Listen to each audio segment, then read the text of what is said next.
On this episode of Doing the Most, we're going to make a hopped lemongrass summer sipper.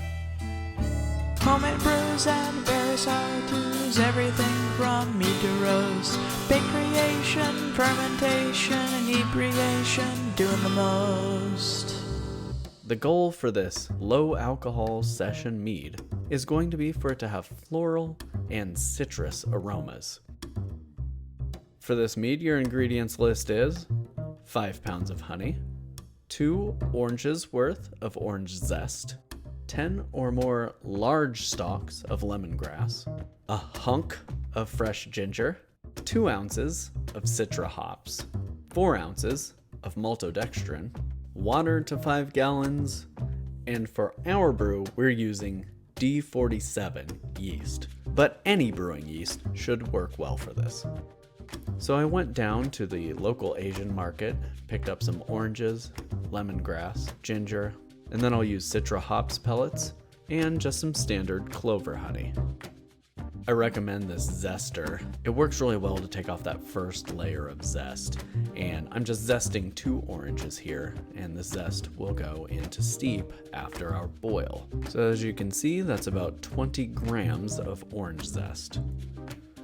We also have a ton of lemongrass here, and I decided to use this moment to test out my new cleaver. It clearly needs to be sharpened.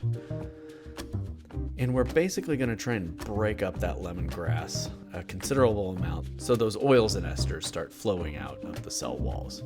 And we also have some ginger, and we're just loosely dicing that ginger.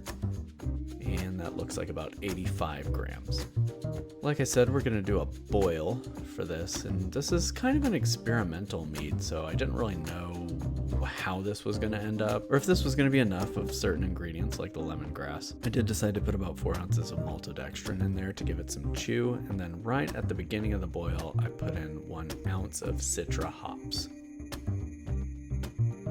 And since I was making an Asian-inspired mead, I decided to open a dry Asahi, which was a perfect complement for this brew day. And after 45 minutes of boil, we're going to toss in a Whirlflock tablet that'll help this clarify as it finishes, and another ounce of Citra hops.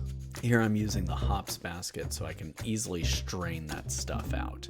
And it does require a little bit of stirring here and there to make sure it gets below that liquid level. And while that is finishing up its boil, I went ahead and added the honey. This is 5 pounds of clover honey. And as always, make sure to pour a little bit of your spring water into the honey vessel and shake it up. And that way you don't lose any of that residual honey before you toss out or recycle the vessel that it came in. And with the end of a sanitized mash paddle, we'll stir that up to make sure it's all nice and mixed together. And open another Asahi. So after a full hour of boil, we're gonna cut the heat and remove our hops basket and strain out all of the gunk that has collected in there, because we don't really want any of the residual hops flakes to hang out in that hops basket while we steep all of our other aromatics. With a clean and sanitized hops basket, we are now going to add our ginger, our orange zest, all of it, and our lemongrass, trying to make sure that most of it goes into the hops basket. I know I definitely missed a few pieces here and there. That's fine. That'll get strained out when we rack it into the carboy. Stir, stir, stir. So that steeps for an hour with a little stirring here and there. And then after an hour steep, we're going to remove our hops basket and do a quick sparge with some cold water just to make sure we wash off any other aromatics that are hanging out in that basket. Once that's complete and strained, we are ready to mix it with our honey. So we'll throw on our stainless steel racking cane and start a siphon and mix that together with the honey water in the bottom. And then add our remaining spring water to bring that up to the full volume of about 5 gallons. Now this is still above room temperature, so I'm going to let it sit for 24 hours before I put in the yeast. So here I'm adding 5 Campden tablets. That's 1 tablet per gallon of volume of liquid, and that will help to keep the must sterilized over the next 24 hours as it comes down to room temperature, and then I'll pitch the yeast 24 hours later. Now already at this point, the kitchen was smelling kind of like Fruit Loops. It was very strong, very lemongrassy, and there was a real bitter Citra hops kind of aroma in the air. And so at this point, I'm definitely kind of wondering what this was going to taste like once it had fermented out. For the yeast, I opted for D47. Now this is probably going to come out to about 5% ABV, maybe 5.5 once it's bottle conditioned.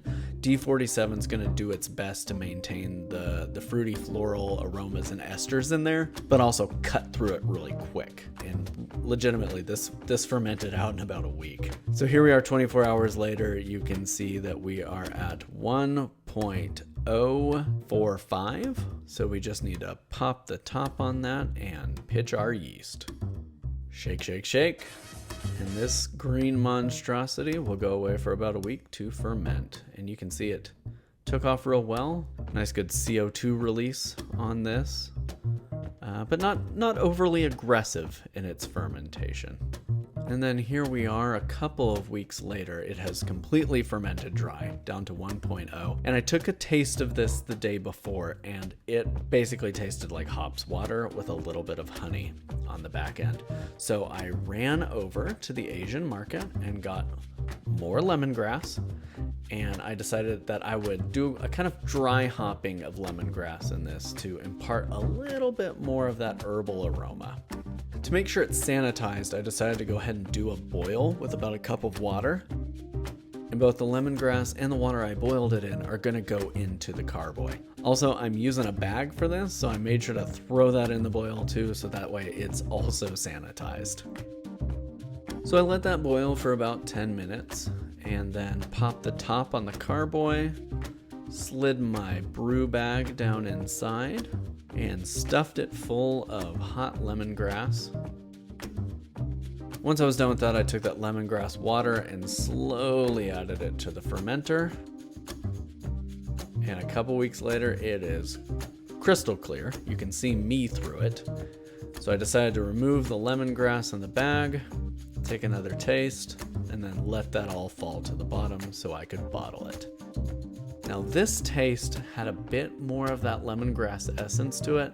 The Citra was real forward here, but I didn't hate it. It's like borderline IPA, and I'm kind of a hop head, so I wasn't hating this. On bottling day, to bottle condition this, I took 2/3 of a cup of fresh raw honey and mixed that with a cup of boiling water so it would incorporate perfectly, and that's going to act as our priming sugar. I also rehydrated a few grams of ale yeast just to make sure we got a healthy yeast colony in here, because that mead did drop super clear, and I want to make sure there's enough yeast in there to bottle condition it. So you can see the sludge at the bottom.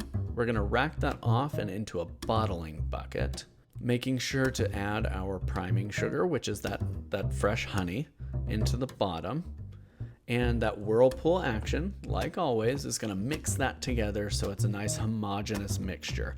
Once that's come up to about room temperature after those two liquids have mixed, then I add the yeast slurry, so that way it can mix throughout the whole 5-gallon batch as well. Move that up to our bench, and now it's time to bottle. I had a little help bottling here. Anna's sister was in town, so I taught her how to bottle mead, and I capped while she bottled.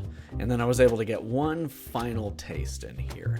Again, still hops forward, lemongrass is on the back end. I'm hoping that these things kind of balance out as this bottle conditions. I have high hopes for this. Like I said, it's a summer sipper, so I think it's probably going to be pretty pleasant here around August once it's bottle conditioned up. I'm looking forward to improving on this recipe. I think next time I'm gonna go real heavy on the lemongrass. So we'll see how that goes. Look for an update video at some point where we'll do a final tasting of this, and then we'll augment the recipe to incorporate some more lemongrass and hopefully some more orange peel, citrus kind of flavors too. Thank you as always for watching. Of course, you know you can check us out at doingthemost.org for recipes and more information on us and what we do, and follow us on Instagram and Pinterest at doingthemostok. Keep an eye on our channel. We're trying to put out fresh videos every Friday, and we've got some cool stuff coming, including a video that I promised you pretty early on when our channel started. So hit that subscribe button, and we'll see you next time.